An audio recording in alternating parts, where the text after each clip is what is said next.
அது ராகேஷ் ஜுன்ஜுன்வாலா எப்போ கடனை அடைக்கணும் அப்படின்னு சொன்னார் அப்படின்னு சொன்னால், ராகேஷ் ஜுன்ஜுன்வாலா ஒரு இன்வெஸ்டர். ஆனால் ஒரு இண்டஸ்ட்ரியலிஸ்ட்டு ஒரு கிரைசிஸ் வரும்போது முதல்ல பணத்தை ரைஸ் பண்ணி கடனை அடைக்கும் போது என்ன ஆகிறது அப்படிங்கிறதுக்கு 2020 முகேஷ் அம்பானி ஒரு மாஸ்டர் கிளாஸாக எடுத்தார் இந்தியாவுக்கு. மொத்த இந்தியாவுக்கு ஒரு மாஸ்டர் கிளாஸ் எடுத்தார். அதை பற்றி கொஞ்சம் சொல்லுங்கள். சரி, அவர் எல்லாரும் வந்து கோவிடு வீட்டில் தூங்கிட்டு இருக்கிறது, இவர் இவ்வளோ பெரிய பெரிய டீல்ஸ் எப்படி பண்ணியிருந்தாருன்னு ஒருத்தருக்கும் தெரியாது. எங்கே போனார், எப்போ கழுத்து போட்டார், ஆன்லைன் பண்ணினாரா ஒன்றும் தெரியாது. எல்லாரும் அவருக்கு ரொம்ப கடன் இருக்குன்னு. பட் ஃபனிலி இது வந்து புதுசு இல்லை. அட்லீஸ்ட் ஃபார் த அம்பானிஸ் இது புதுசு இல்லை. 1978 இன்னைக்கு இருக்கிற ஸ்கேல் இல்லை. பட் 1978 எல்லாரும் என்ன சொல்லுவாங்கன்னா, அவர் பாண்ட் சீரீஸ் வச்சுருக்கார். ABCDE F சீரீஸ் வரைக்கும் பாண்ட் வச்சுருந்தார். இவர் இதை கடனை ரீபேயே பண்ண முடியாதுன்னு திடம்னு வந்து ABCDயை கன்வெர்ட் பண்ணிட்டார், ஈக்விட்டியாக கன்வெர்ட் பண்ணிட்டார். அவருக்கு உடனே ரொம்ப கம்ஃபர்ட் வந்துடுது. அப்புறம் Eயும் Fவும் VP சிங் வந்து கன்வெர்ட் பண்ண விடலை. அப்போது அவர் மார்க்கெட்லேருந்து பாரோ பண்ணி அந்த கடன் அடைச்சார். அப்போது அவர் UTI-கிட்டெல்லாம் ப்ரைவேட் பிளேஸ்மெண்ட், மார்கன் ஸ்டான்லி UTI-கிட்டெல்லாம் ப்ரைவேட் பிளேஸ்மெண்ட் பண்ணி பணம் கொண்டு வந்து அந்த பணம் அடைச்சார். ஸோ அந்த மாதிரி ஒரு மல்டிபிள் சொல்யூஷன்ஸ் திங்க் பண்ணுற கெப்பாசிட்டி இருக்கணும். ஏன்னா இப்போ நீங்கள் அடானிக்கு ப்ராப்ளம்னு பார்த்தீங்கன்னா, அடானிக்கு இப்போ யார் கடன் கொடுப்பா? பேங்க்கு கொடுக்க முடியாது. ஏன்னா இல்லை பேங்க் பார்த்தியா வந்துடுறேன் இது அது ஏதாவது சொல்லி அந்த பேங்க்லேருந்து ரூபாய் வரதை தடுத்துடுவான். ஸோ ஒரு கம்பெனினா என்ன பண்ணணும்னா, பேங்க்லேருந்தும் ரூபா இருக்கணும், ஈக்விட்டியும் இருக்கணும், பப்ளிக் டெபாசிட் இல்லாட்டாலும் பாண்ட்ஸாவது இருக்கணும். இதே அடானி ஒரு 2-3 மாதத்துக்கு முன்னாடி 11% பாண்ட்னு வந்திருந்தாக்கா நிச்சயமாக எல்லோரும் ஓடி அங்கே போய் பணத்தை போட்டிருப்பான். ஆனால் அதெல்லாம் ஸோ ஒரு வேரியஸ் சோர்ஸஸ் ஆஃப் ஃபண்டிங் இருக்கணும் உங்களுக்கு. ஃபஸ்ட்டு ஈக்விட்டி இருக்கணும், அப்புறம் உங்களுக்கு பேங்க் டெட் இருக்கணும், அதை தவிர பாண்ட்ஸும் இருக்கணும்.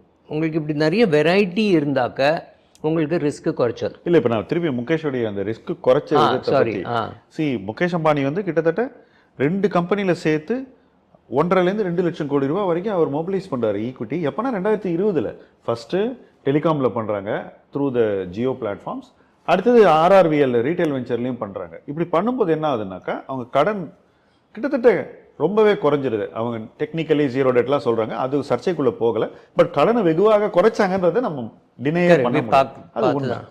இப்படி கடனை சடனாக குறைக்கும் போது அந்த குரூப்புக்கு என்ன ஆகுது, அவங்களால அடுத்தது என்ன செய்ய முடியுதுங்கிறத கொஞ்சம் சொல்லுங்கள். இப்போ நான் வந்து ஒரு 1.5 லட்சம் கோடி போட்டு ஒரு டெலிகாம் பிஸ்னஸ் ஆரம்பிக்கிறேன். அந்த பிஸ்னஸ் ரன் ஆகுதுன்னு எல்லா லெண்டர்ஸும் பார்க்குறான்.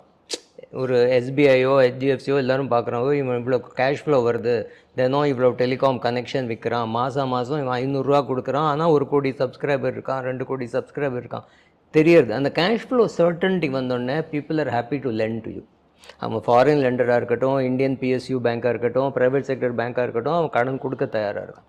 அந்த டயத்தில் கடன் நீ வந்து ஈக்விட்டியும் எடுத்துட்டு இல்லை கடனையும் அடித்தாக்க, அதாவது உன்னால் கடன் வாங்க முடியுங்கிறது காமிச்சாச்சு. நீ 1.5 லட்சம் கோடி வாங்கி 1.5 லட்சம் கோடியை ரீபே பண்ணியிருக்க.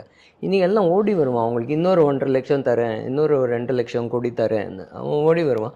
அதை வச்சுட்டு புதுசாக ஏதாவது சோலாரோ அந்த மாதிரி ஏதாவது பிஸ்னஸ் புதுசாக இந்த ஹைட்ரஜன் சோலார் எல்லாம் பண்ணுறதுக்கு அன்னைக்கு ஈக்விட்டி ரைஸ் பண்ணுறது அவங்களுக்கு வந்து ஒரு பிளாட்ஃபார்ம் பேஸ் ஆயிடுது. அதை வச்சு தான் இதை பண்றாங்க. அதை வச்சு தான் ரூபாயும் வந்து அந்த ஈக்விட்டி டெட்டை வந்து டிபென்ச்சர் ஈக்விட்டியா கன்வெர்ட் பண்ணதுனால தான் அவரால் திருப்பி இன்னொரு புது விஷயங்களுள்ள போக முடியுதுங்கிறீங்க. நீங்க யோசிச்சு பாருங்க, equity is the key. 1991 petroleum பற்றி யோசிச்சு நான் அப்போலேருந்து ரிசர்ச் பண்ணியிருக்கேன். அவனோட PET MEGலாம் நான் சொல்லுவேன், அவன் என்ன பண்ணுறான் புரியாது. ஒரு பக்கம் பெட்ரோல் விடுறான், ஒரு பக்கம் துணி எடுக்கிறான். அதுக்கு நடுவில் வேரியஸ் ஸ்டேஜஸ் இருக்குது. அவன் இதை ஏற்றுவான், இதை குறைப்பான், என்ன வேணால் பண்ணுவான். காம்படிஷன் வந்தால் அவளெல்லாம் நசிக்க முடியும். அந்த ஒரு பில்ட் பண்ணான் பிளாட்ஃபார்ம். எண்ணெயிலேருந்து பணம் வந்தது, அந்த பணத்தை வச்சு அவன் வேறு க்ரோத்துக்கெல்லாம் ஃபண்ட் பண்ணினான். அதே வச்சு தானே க்ரோத் ஃபண்ட் பண்ணான். நீங்கள் இதே மாதிரி பார்த்துனாக்கா தீபக் பாரேக்கு எடுத்துக்கோங்க, HDFC லிமிடெட் ஆரம்பித்தா என்ன, அதில் ஒன்றுமே கிடையாது. வீட்டுக்கு அவர் வட்டிக்கு பணம் கொடுத்தாரு, வீடு வாங்க பணம் கொடுத்தாரு, வீட்டு கடன் கொடுத்தாரு. இண்டிவிஜுவலுக்கு, பில்டருக்கு கொடுக்கல, இண்டிவிஜுவலுக்கு கொடுத்தாரு. இண்டிவிஜுவல் டிஃபால்ட் பண்ண மாட்டான். என்னதான் இருந்தாலும் அவன் காரில் வேணால் டிஃபால்ட் பண்ணுவான், வீட்டில் பண்ண மாட்டான். ஏன்னா அதில் 30% அவன் பணமும் இருக்குது. வீட்டை எடுத்துகிட்டு ஓடி போக முடியாது, காரையாவது எடுத்துகிட்டு ஓடி போக முடியும், வீட்டை எடுத்துகிட்டு ஓடி போக முடியாது. அந்த தைரியத்தில் அவர் கொடுத்தார். அதை வச்சு அவர் போர்ட்ஃபோலியோ பில்ட் பண்ணார். ஹெச்டிஎஃப்சி லிமிடெட் 1980லேருந்து நான் பார்த்துட்டு இருக்கேன். Fantastic portfolio. சவுத்தில் இருந்த கார்பரண்டம், யுனிவர்சல், சுந்தரம், அதெல்லாம் அவரோட பேலன்ஸ் ஷீட்டில் இருக்கும். அவரோட பேலன்ஸ் ஷீட் பார்த்தோன்னா கண்ணில் ஒத்திக்கலாம், அவ்வளோ அழகான பேலன்ஸ் ஷீட். அந்த பேலன்ஸ் ஷீட், அந்த பணத்தை வச்சு அவர் வந்து ஒரு பேங்க் லான்ச் பண்ணார். அந்த bank did very well. HDFC bank bigger than HDFC limited. அதை வச்சு லைஃப் இன்சூரன்ஸ் பண்ணார், அதை வச்சு மியூச்சுவல் ஃபண்ட் பண்ணார். இது எல்லாம் எப்படி முடிஞ்சது? கடனும் இருந்தது. ஹெச்டிஎஃப்சிக்கு கடன் இல்லைன்னு கிடையாது. ஏன்னா பேங்க்னாக்கா 10 ரூபா உன்னோட பணமாக இருக்கும், 100 ரூபா பாரோட் பணமாக தான் இருக்கும். அதை வச்சுட்டு க்ரோ பண்ணி ஒரு தடவை கூட அவரோட கிரெடிட் ரேட்டிங் AAAக்கு கீழே வந்ததே கிடையாது. ஸோ இந்த கடன் வாங்குற கம்பெனியெல்லாம் திவால் ஆகிடும் அப்படின்னு பேசுகிற அந்த கான்செப்ட் ரொம்ப அதிகமாக இருக்குது. இப்போ நம்ம ஊரில் எடுத்துக்கிட்டிங்கன்னா, தமிழ்நாட்டில் எடுத்திங்கன்னா, இப்போது அம்பானி, அதானி அப்படின்னு ஒரு 2 இம்பார்ட்டண்ட் நேம்ஸ் அவங்களுக்கு தெரியும்.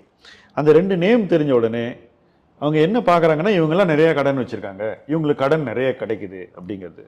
கடன் ஏன் கிடைக்குதுன்னா, அவன் வந்து கடனை திருப்பி கொடுக்கறதுக்கு கெப்பாசிட்டி இருக்குன்ற நம்பிக்கையில் தான் அவனுக்கு கடன் கிடைக்குது. பட் நம்ம என்ன நினைக்கிறோம்னாக்கா, வேற ஏதோ ரீசனுக்கு அவனுக்கு கடன் கிடைக்குதுன்றது. இப்போ முகேஷ் அம்பானிக்கு கடன் கொடுக்கறதுக்கு காரணம் அவர் கடனை ஒரு வாட்டியும் திருப்பி கொடுத்துருக்காரு, அல்லது ஈக்விட்டியாக கன்வெர்ட் பண்ணியிருக்காரு. கடன் வந்து டிஃபால்ட் ஆகலை, ஒரு பிஸ்னஸ் வளர்ந்து அதுலேருந்து இன்னொரு பிஸ்னஸை வளர்த்துக்கிட்டே போகிறாரு. இப்போ முகேஷ் அம்பானிக்கும் கௌதம் அதானிக்கும் என்ன டிஃப்ரென்ஸ்னு கொஞ்சம் சொல்லுங்கள். கௌதம் அதானிக்கு எங்கேருந்துலாம் கேஷ் ஃப்ளோ வருதுன்னு இன்னும் பார்க்கணும். நீங்கள் பார்த்தீங்கன்னா நிறைய ஏர்போர்ட் இருக்குது. நீங்கள் இப்போது வந்து கோவிட்லாம் ஆகிடுது, நீங்கள் எந்த ஏர்போர்ட்டுக்கு வேணால் போங்க, இட் இஸ் க்ரௌடட். எங்கள் கோயம்புத்தூர் ஏர்போர்ட்டும் க்ரௌடட், பூனா ஏர்போர்ட்டும் க்ரௌடட், சென்னை ஏர்போர்ட், பாம்பே, எல்லா ஏர்போர்ட்டுமே க்ரௌடட், எல்லா பிளேனுமே ஃபுல்லு. ஸோ ஒருத்தங்கிட்ட 8 ஏர்போர்ட் அவன் மேனேஜ் பண்ணுறான்னா அதுலேருந்து கேஷ் ஃப்ளோ வருங்கிற தைரியம் இருக்கணும். ஏன்னா இது வந்து எலக்ட்ரிசிட்டி கம்பெனி மாதிரி. நீங்கள் எலக்ட்ரிசிட்டி கேபிள் போட்டாச்சுன்னா அவன் எலக்ட்ரிசிட்டி வாங்குவான், ஏதாவது பண்ணுவான்ல, டிவி பார்ப்பான், இல்லாட்டா ஃபோனை சார்ஜ் பண்ணுவான், ஏதாவது காரை சார்ஜ் பண்ணுவான், எதுக்காவது அவன் எலக்ட்ரிசிட்டி யூஸ் பண்ணுவான். அதே மாதிரி இவர் வந்து பைப்லைன் லே பண்ணியாச்சு, இன்ஃப்ராஸ்ட்ரக்சர் பைப்லைன், போர்ட்டோ ஏர்போர்ட்டோ எல்லாம் செட் பண்ணியிருக்காங்க. இதுலேருந்து பணம் வருங்கிற தைரியம் இருக்கிறதுனால தான் எவனோ கடன் கொடுத்துருக்கான். ஸோ நிச்சயமாக பணம் வர வர அந்த கடன் அடைப்பார். இன்றைக்கி 8 ஏர்போர்ட் இருக்கும், நாளைக்கு 20 ஏர்போர்ட் ஆகும், அப்புறம் கொஞ்சம் ஃபாரின் ஏர்போர்ட் மேனேஜ் பண்ணுவார், ஏதாவது பண்ணுவார்ல. இதுலேருந்து அதே மாதிரி தான் க்ரோத் எல்லாருக்கும் ஆகுங்கிற தைரியம் இருக்கணும். முகேஷ் அம்பானிக்கெல்லாம் என்னன்னா, நம்மளுக்கு கேஷ் ஃப்ளோ மோர் விசிபிள். எண்ணெய் என்ன விலைன்னு தெரியும், அவர் எவ்வளோ பேரல் ரிஃபைன் பண்றாரு இப்போ தெரியும். அன்னைக்கு தெரியலையே, அவர் ஒரு பக்கம் பெட்ரோல் போடுறாரு. சுத்தமா தெரியல 90ஸ்ல என்ன தெரிஞ்சது. இதை வச்சு இப்போ கூட HDFCல என்ன வெறும் லோன் தானே கொடுக்குறான். லோன் கொடுத்து அதை வச்சு பேங்க் ஆரம்பிச்சு, மியூச்சுவல் ஃபண்ட் ஆரம்பிச்சு, இன்சூரன்ஸ் எல்லாத்துலயும் டாப் 2-3ல வரான். ஸோ இந்த ரிஸ்க் டேக்கிங்ல ஒரு கால்குலேஷன் இருக்கு அப்படின்னு தான் நீங்க சொல்றீங்க. கால்குலேஷன் இல்லாமக்கு ரிஸ்க் டேக்கிங்லாம் நாசமா தான் போகும். நிறைய கம்பெனிஸ் நாசமாக. இப்போ நீங்கள் அம்பானி, அடானி சொல்கிறீங்க, நீங்கள் தமிழ்நாடு எடுத்துக்கோங்க, உங்கள் சோழமண்டலம், சுந்தரம் ஃபைனான்ஸோ, they've been very responsible borrowers. கண்ணா பின்னா பாரோ பண்ணுறதில்ல, கண்ணா பின்னா கடன் கொடுக்கறதில்ல. அவனுக்கு தெரியும் 1 ரூபா கொடுத்தா அது 1 ரூபா கலெக்ட் பண்ண தெரியும். ஸோ அவங்களுக்குலாம் very strong collection, very responsible borrowing, very responsible equity growth. அதை வச்சு தானே அவங்களாம் வளர்ந்துருக்காங்க. 20 வருஷமாக அவங்க கேபிட்டல் மார்க்கெட்டுக்கே வரலையே ரூபா ரேஸ் பண்ண. ஸோ கடன் வாங்கி தானே ரீபே பண்ணுறான் அது. So that is how responsible borrowing is necessary. ஜூன்வாலாவாக இருக்கட்டும், அம்பானியாக இருக்கட்டும். ஸோ இப்போ ஹையர் வேல்யூவேஷனில் ஈக்விட்டி ரைஸ் பண்ணுறதை பற்றி ஒரு கான்ட்ரவர்சி இப்போ சமீபத்தில் தமிழ்நாட்டில் நிறைய இருக்குது. அது என்னென்னா, இந்த வேல்யூவேஷனில் போய் ஈக்விட்டி ரைஸ் பண்ணலாமா, விலை ரொம்ப அதிகம் இல்லையா அப்படிங்கிறது. என்ன வேல்யூவேஷனில் ஈக்விட்டி ரைஸ் பண்ணணுங்கிற பொறுப்பு யாருக்கு இருக்கணும்? இந்த எந்த வேல்யூவேஷனில் பணம் ரைஸ் பண்ணுறோம் அப்படிங்கிறதோடைய ரெஸ்பான்சிபிலிட்டி யாருக்குன்னு கேட்குறேன். இப்போ உதாரணத்துக்கு, இப்போ முகேஷ் அம்பானி பணத்தை எங்கே ரைஸ் பண்ணார்? 2 இடத்துல ரைஸ் பண்ணார். ஃபஸ்ட்டு நேராக போய் கூகுள் இந்த மாதிரி பெரிய பெரிய கம்பெனிஸ் கிட்ட ரைஸ் பண்ணுறாரு, ப்ரைவேட் வெஞ்சர்ஸில். ஸோ பப்ளிக் மார்க்கெட் கம்பெனிக்குள்ளே பணம் வரவே இல்லை. அது ஃபஸ்ட்டு பாயிண்ட். ஸோ அந்த வேல்யூவேஷன் வந்து அவங்க 2 பேருக்குள்ளே இருக்கக்கூடிய ஒரு transaction. It's a private transaction. So அதோடைய வேல்யூ நம்ம ஜட்ஜ் பண்ண வேண்டிய அவசியம் நமக்கு இல்லை. ஆனால் பண்ணால் கூட அதில் ஒன்றும் தவறு தெரியாது, ஃபஸ்ட்டு ஒன்றும் மிஸ்டேக் ஒன்றும் தெரியாது. அதுக்கு அடுத்து ஒரு ரைட்ஸ் இஷ்யூ வராது. ரைட்ஸ் இஷ்யூ ஒன்றும் குறைவான வேல்யூவேஷன்லாம் வரல, அந்த பிஸ்னஸுக்கு உண்டான வேல்யூவேஷன் தான் இருந்தது. என்ன பண்ணாரோ, அவர் வந்து டெஃபர்டு பேமெண்ட் தான் கொடுத்தார். ஸோ அதுக்கே அது சக்சீட் ஆகிடுச்சு. இன்றைக்கி ரைட்ஸ் இஷ்யூ பணம் ரைஸ் ஆனோடனே நிறுவன மதிப்பு இன்னும் அதிகமாகிடுச்சு. பிஸ்னஸ் உடைய வேல்யூவேஷன் ரைட்ஸ் இஷ்யூ ப்ரைஸோட இன்னைக்கு கிட்டத்தட்ட டபுளில் இருக்குது. ஸோ அந்த பணம் அவங்க ரைஸ் பண்ண உடனே ரிஸ்க் குறைஞ்சிருச்சு, ஈக்விட்டி வேல்யூ கூடி போச்சு. இதுதான் நடந்தது. இப்போது அதானி எடுத்துக்கிட்டிங்கன்னா, அதானியும் இன்னைக்கு ரைஸ் பண்ணுற வேல்யூவேஷன் நீங்கள் எடுத்துக்கிட்டிங்கன்னா அதானி என்டர்பிரைசஸ். அதனுடைய வேல்யூவேஷன் வந்து 3 லட்சம் கோடி இன்னைக்கு அதானி என்டர்பிரைஸோட வேல்யூவேஷன். அதுக்குள்ள புது பிஸ்னஸஸ் நிறைய இருக்குது. நீங்கள் சொன்ன மாதிரி ஏர்போர்ட் இருக்குது, டேட்டா இருக்குது, இன்னும் சில பிஸ்னஸஸ் இருக்குது. ஸோ இந்த பிஸ்னஸஸ் வந்து இன்னும் ஃபுல் இம்ப்ளிமெண்டேஷன் ஸ்டேஜுக்கே வரல. ஸோ இன்றைக்கி இபிஎஸ்ன்னு பார்த்தீங்கன்னா குறவாக இருக்கும். இன்றைக்கி ப்ராஃபிட்னு பார்த்தா நெக்ஸ்ட் இயர் ப்ராஃபிட் ஒரு 4000-5000 கோடி வரும்னு நினைக்கிறேன். ஏன்னா இன்ட்ரெஸ்ட்டே அவங்க நிறைய பே பண்ணுறதுனால. ஸோ இந்த 5000 கோடி வந்து 10-12,000 கோடி போயிடுச்சுன்னா உங்கள் பி ரேஷியோ 30 ஆகிடும். ஆனால் இன்னைக்கு என்ன சொல்கிறாங்கன்னா 1500-2000 கோடி தான் ப்ராஃபிட்டு அப்படின்னு ஒரு கணக்கு போட்டு 3 லட்சம் கோடிக்கு அது என்ன மல்டிபிள்னு போட்டுட்ருக்காங்க. இதில் என்ன தவறு இருக்குது? இன்றைக்கி இந்த கணக்கு போட்டு பிஇ ரேஷியோ கணக்கு போட்டு அதானி என்டர்பிரைஸ் எக்ஸ்பென்சிவ்னு சொல்கிறாங்களே, அது கரெக்டாக அதில் என்ன தப்பு இருக்குன்னு சொல்லுங்கள். இது வந்து நீங்கள் ஒரு பில்டர் எடுத்துக்கோங்க. அவன் போய் பார்க்குறான், ஒரு 800 ஏக்கர் லேண்டு. அங்கே லேண்டு வந்து 25 பைசா பர் ஏக்கர், இல்லை ₹1 பர் ஏக்கரோ இருக்குது. நம்ம போகிறோம், நம்மளுக்கு ஒன்றுமே தெரியல, நம்மளுக்கு வெறும் லேண்டு தான் தெரியுது. ஆனால் ஒரு பெரிய பில்டர் போகிறான், அவனுக்கு தெரியாது, ஓ நான் இங்கே வீடு கட்ட போகிறேன், இங்கே தேட்டர் கட்ட போகிறேன், இங்கே ஸ்விம்மிங் பூல் இருக்கும், கிளப் இருக்கும். அவனால் கண்ணில் ஃபுல்லாக விஷுவலைஸ் பண்ண முடியாது. ஸோ அவன் வாங்குகிறான். அந்த லேண்டை வாங்கி அவன் கடைசியாக விற்கிறது 50,000 rupees ஸ்கொயர் ஃபுட்டில் விற்கிறான். ஏன்னா அவன் விஷுவலைஸ் பண்ணிட்டான், இங்கேருந்து என்ட்ரன்ஸ் இருக்கும், இங்கே ஸ்கூல் இருக்கும், இங்கே இருக்கும்னு, அது மாதிரி. ஸோ ஒரு பிஸ்னஸ் மேன்னு வரத அவன் விஷுவலைஸ் பண்ணுறான், நான் இந்த கம்பெனியில் என்னெல்லாம் பண்ண போகிறேன்னு. அந்த ஸ்டேஜில் யார் அந்த சொப்பனத்தை அவன் கூட பார்க்குறதுக்கு தைரியம் இருக்கோ அவள் அந்த வேலையில் வருவான். பாக்கி பேர் வெயிட் பண்ணுவான். இவன் நிஜமாவே ஏதோ பண்ணிட்டான், 2 வீடு கட்டிட்டான், ஒரு தேட்டர் கட்டிட்டான், அப்புறம் அவன் கூட கொஞ்சம் 10% ஜாஸ்தி கொடுப்பான். ஃபுல்லாக கட்டின அப்புறம் அவன் வந்து 200%, 300% ஜாஸ்தி கொடுப்பான். ஏன்னா அவனுக்கு எல்லாம் தெரியாது, அவனுக்கு ரிஸ்க்கும் குறைச்சு. அவன் லெண்டர் மாதிரி வரான். அவனுக்கு 7% லேண்ட் பண்ணுறவனுக்கு கிடைக்கிறதுனா இவனுக்கு 9% கிடைக்கும். ஆனால் முதல்ல 25 பைசாவில் வந்தவனுக்கு இன்றைக்கி 250 ரூபா வேல்யூ கிடைக்கும். ஸோ அந்த அவங்களால அந்த ஃபுல் பிஸ்னஸ் விஷன் அவன் பார்க்குற மாதிரி பார்க்க முடியறதா, அது அளவு ரிஸ்க் எடுக்க முடியறதா, அதை பொறுத்து இருக்குது. ஸோ வேல்யூவேஷன் வந்து ரைட்டு தப்புன்னு கிடையாது. மார்க்கெட்டுக்கு வரும், மார்க்கெட்டில் வந்தோடனே அது வேல்யூ இன்க்ரீஸ் ஆகும், குறையும், என்ன வேணால் ஆகலாம். உங்களுக்கு இப்போது நீங்கள் பேடிஎம் எடுத்துக்கோங்க, ஜொமேட்டோ எடுத்துக்கோங்க. யாருக்கோ அது 48 ரூபாயில் Zomato I things is a good buy, எவனோ 160லையும் I thought it was a good buy. Maybe that fellow was wrong. ஆனால் இந்த 48 160 ஆகிடுதுன்னா 4 வருஷத்துலையோ 5 வருஷத்துலையோ இல்லை 10 வருஷத்தில் 1600 ஆகிடுதுன்னா 160 வாங்கினோன்னு ரொம்ப தப்பு கிடையாது. இப்போதைக்கு பார்த்தா அவன் தப்பு தோணுறது. 48 வாங்குறவன் ரொம்ப ஸ்மார்ட்டாக இருக்கான். இதே 48 24 ஆனாக்கா 48 வாங்கினோன்னு தப்பு தோணும். You can't go back in time and say அது தப்பு. அன்னைக்கு அந்த பிஸ்னஸ்க்கு அந்த வேல்யூ இருந்தது. இப்போ நான் வந்து ஒரு ஃபோட்டோகிராஃபி கடை வச்சுருக்கேன், அதில் வந்து ஃபிலிம் வந்து அதை டெவலப் பண்ணி நான் விற்கிறேன், ஃபர்ஸ்ட் கிளாஸாக நான் இது பண்ணியிருக்கேன். நான் இன்றைக்கி செத்துது அந்த மார்க்கெட். ஏன்னா ஃபுல்லாக டிஜிட்டல் கேமரா வந்துடுது. கோடாக்கோட ஸ்டோரி, கோடாக் முடிச்சு கொடுத்து, நோக்கியா அவளோட ஸ்டோரிலாம் டெக்னாலஜி மாறிட்டு அவன் அடாப்ட் பண்ணலை, அவன் நாசமாயிட்டான். ட்ரூ இன் எவ்ரி ஃபீல்டு இல்லையா? ஏதோ கொஞ்சம் சேஞ்ச் வருது டெக்னாலஜியில். Peoples taste change. 3 மணி நேரம் சினிமா பார்க்க முடியாதுப்பா, நீ அரை மணி நேரம் ஸ்லாட்டாக கொடு. நான் வந்து 10 at a டைம் பார்ப்பேன், ஆனால் எனக்கு 3 hour மூவி வேண்டாங்கிறான். அதனால 30 minute மூவி. இப்போ இந்த பெரிய பெரிய பிஸ்னஸ் குரூப்ஸ் ஏற்கனவே பெரிய பிஸ்னஸ் இருக்குது. நீங்கள் சொல்கிற மாதிரி அந்த பிஸ்னஸ் வந்து கொஞ்ச நாளில் அது வந்து ரெலவன்ஸ் இல்லாமல் போகலாம். உதாரணத்துக்கு இன்னைக்கு எல்லா கார்ஸுமே பெட்ரோல், டீசல், சிஎன்ஜி இது 3 தான் ஓடுதுன்னு வச்சுப்போமே. ஒரு 25 வருஷம் கழிச்சு நிறைய எலக்ட்ரிக் வெஹிக்கிள்ஸ் வரலாம். அப்போ பெட்ரோலுடைய கன்சம்ஷன், டீசலுடைய கன்சம்ஷன்லாம் குறையலாம். அப்போ அந்த dependence on that as a ஃபியூவலே மாறலாம், நிறைய வாய்ப்புகள் இருக்குது. அப்போ இன்றைக்கி நம்ம ரிஃபைனரி பிஸ்னஸில் இருக்கோம்னாக்கா ஒரு 25-30 இயர்ஸில் இன்னும் லாங்காக கூட ஆகலாம், 50-60 வருஷம் கழிச்சு அது அவ்வளோ முக்கியமான பிஸ்னஸாக இல்லாமல் கூட போகலாம். அல்லது ஸ்டாக் மார்க்கெட் அதை அப்படி இன்றைக்கி பார்க்குற மாதிரி 30-40 இயர்ஸ் கழிச்சு பார்க்காம போகலாம்.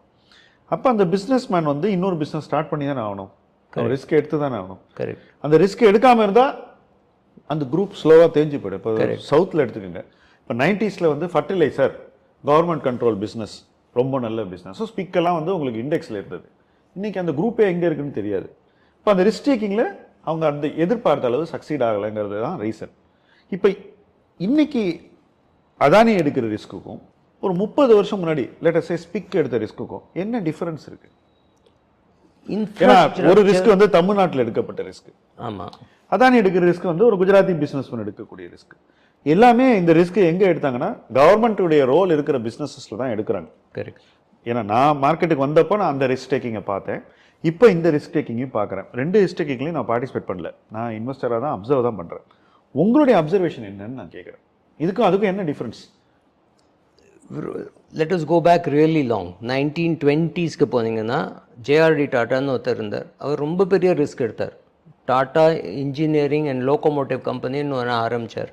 அதில் வந்து லோகோமோட்டிவ் பண்ணார். லோகோமோட்டிவ் விற்கிறதுக்கு ஒரே கிளைண்ட்டு கவர்மெண்ட். கவர்மெண்ட்டை நம்பி அவர் ஆரம்பித்தார். அதுக்குள்ளே கவர்மெண்ட் தன்னோடய ஒரு லோகோமோட்டிவ் கம்பெனி ஆரம்பிச்சது. அது நாசமாக போச்சு, அது வேறு விஷயம். கவர்மெண்ட் இவன்ட்டு வாங்கலாம். ஆனால் இவர் என்ன பண்ணார், இவர் அதுக்குள்ளே கார் பிஸ்னஸ் ஆரம்பித்து ட்ரக் பிஸ்னஸ் ஆரம்பித்து ட்ரக் பிஸ்னஸ் நல்லா வந்தோடனே இதை மூடிட்டார். Sometimes you have to take that big risk. Tata electric and locomotive company டெல்கோன்ற பேர் அந்த தொழிலே சக்சீட் ஆச்சு. ஆமா, லோகோமோட்டிவ்ங்கிற வார்த்தையை டிராப் பண்ணி டாடா மோட்டார்ஸ், இப்போதான் டாடா மோட்டார்ஸ் பேர். அப்போ டெல்கோன்னு தான் இருந்தது. அந்த லோகோனா எல்லாரும் ஃபர்ஸ்ட் பிசினஸ் போயிடுது. ஆனா அது போனாலும் நான் தாங்க முடியுங்கிற சக்தி அவருக்கு இருந்தது.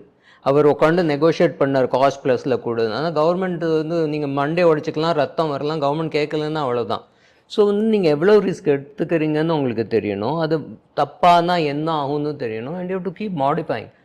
இன்ஃப்ராஸ்ட்ரக்சர்லாம் போட்டாச்சுனாக்கா யூ ஆர் குவைட் சேஃப். அதில் கூட கவர்மெண்ட் வந்து இந்த ஏர்போர்ட்டில் 350 ரூபா நீ சார்ஜ் பண்ணுற, அதை 200 அந்த மாதிரி சான்சஸ் ஆர் தேர். ஸோ ரிஸ்க்கை கொஞ்சம் ஸ்ப்ரெட் பண்ணி 2-3 இன்ஃப்ராஸ்ட்ரக்சர் பிஸ்னஸ் பண்ணி அதெல்லாம் பண்ணணும். ஆனால் கண்ட்ரி நீட்ஸ் இன்ஃப்ராஸ்ட்ரக்சர். நீங்கள் வந்து செல்ஃபோன் பிஸ்னஸ் ஆரம்பித்தாக்கா அதை மூட முடியாது. இன்றைக்கி people cannot live without cellphone. So 2-3 players இருப்பான். ஏர்போர்ட் போட்டாச்சுன்னா நீ நாளைக்கு ஏர்போர்ட்டை மூடுன்னு சொல்ல முடியாது. டெமோக்ரஸியில் they can argue, they can fight, they can say price ஜாஸ்தி, மூடுன்னு சொல்ல மாட்டான். ஸோ வந்து போட்ட ஏர்போர்ட்டு, போர்ட்டு, அப்புறம் அந்த மாதிரி எலக்ட்ரிசிட்டி நீங்கள் பார்த்தீங்கன்னா அடானியும் அந்த மாதிரி பேசிக் இன்ஃப்ராஸ்ட்ரக்சரில் இருந்தால் price can be negotiated, but மூட முடியாது. ஸோ ஃபர்டிலைசரும் அப்படி தான்.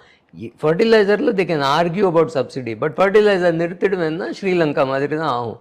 ஸோ நீங்கள் அதெல்லாம் ஃபுல்லாக மூட முடியாது. அதுக்கும் இல்லை, பட் அந்த ரிஸ்க் டேக்கிங் ஒர்க் ஆகல. அந்த ரிஸ்க் டேக்கிங் ஏன் ஃபெயில் ஆச்சுங்கிறது இல்லை. ரிஸ்க் டேக்கிங் ஸ்பிக்குக்கு ஒர்க் ஆகல, ஸ்பிக்கிங் ஒர்க், கோரமண்டலுக்கு ஒர்க் ஆச்சு. கோரமண்டலுக்கு ஒர்க் ஆச்சு.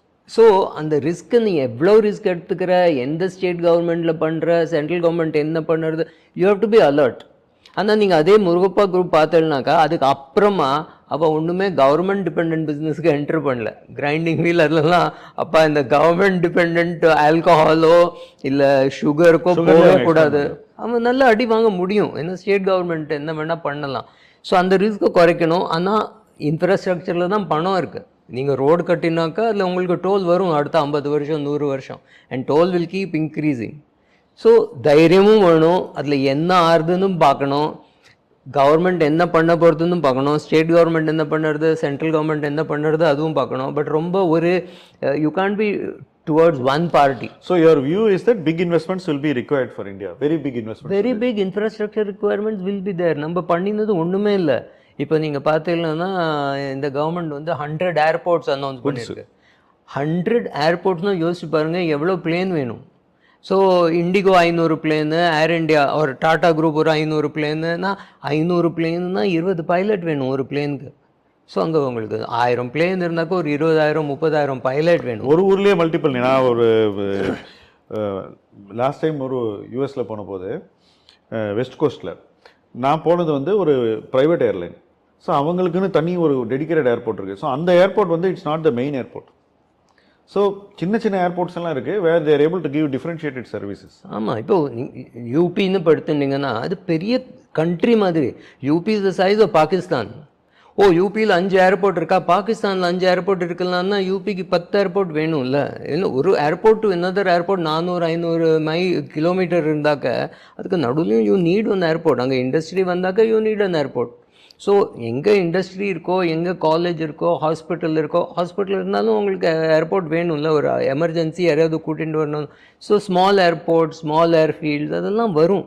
இப்போதைக்கு நம்ம ஊரில் இது நிறைய ஆர்மியோட சின்ன சின்ன ஏர்போர்ட்ஸ்லாம் இருக்குது, அதெல்லாம் திரும்ப எடுத்து க்ளீன் பண்ணி வச்சு. Tirupati needs an airport, Shirdi needs an airport. ஏன்னா இதில் நிறைய பணக்கார வர இல்லை. ஸோ திருப்பதிக்கு எதுக்கு ஏர்போர்ட், அங்கே பனாரஸ் நீட்ஸ் எல்லாத்துக்கும் whether it is Kashmir or Srinagar or Shimla, every place needs an airport. Colleges need an airport. So அப்படி ஏர்போர்ட் வளரும். ஏர்போர்ட் வளர்ந்தாக்கா உங்களுக்கு மெயின்டெனன்ஸ் வளரும், பைலட்ஸ் வளருவா, பைலட் ட்ரைனிங் ஸ்கூல் வரும், எவ்வளோ ஜாப் கிரியேஷன் வரும். So big investments in your opinion is needed and somebody has to do it. Government cannot do it. Government cannot do it. கவர்மெண்டால தனியாக என்ன தான் பண்ண முடியும்? let them spend on education.